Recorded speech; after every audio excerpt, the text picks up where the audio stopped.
Afternoon, everyone. I'm James Cromwell. The other big story continues to be the Republican Senate race here in Pennsylvania. That's still too close to call. Here are the latest numbers. Mehmet Oz holds on to a narrow lead at 31.2% to Dave McCormick's 31.1%.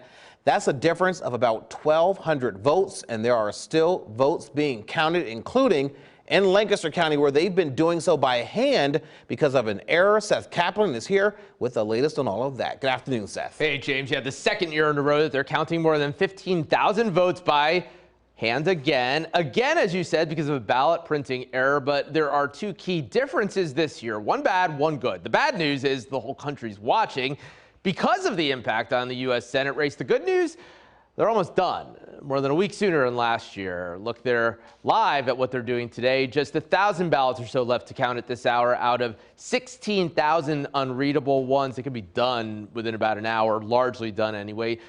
Two reasons for that. Looking at video from yesterday. One, this year's primary ballot is only half as long as last year's, so the manual process is quicker.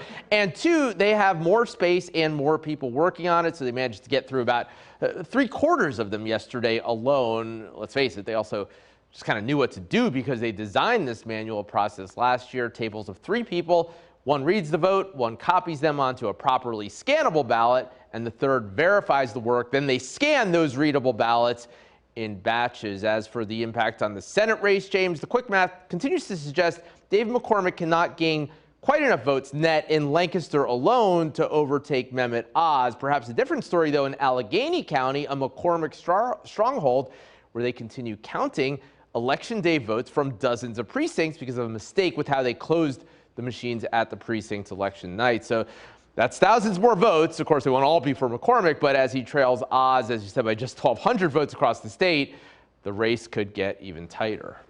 So, Seth, okay, we're talking about these pockets of votes that are still being counted. And right there in Lancaster, we talked about at the beginning, we showed you the latest numbers. These ballots that are being counted in Lancaster County, are they being updated as they count, or will they just give them all to us at once? Great question, James. We asked that question today, and they tell us no, they're not dropping them little by little. There's going to be a big drop sometime tonight, possibly by about when we go on the air at 5 o'clock. And so we'll have to watch because McCormick has been running ahead of Oz, not wildly ahead of him, but ahead of him in Lancaster County. Kathy Barnett actually won the county.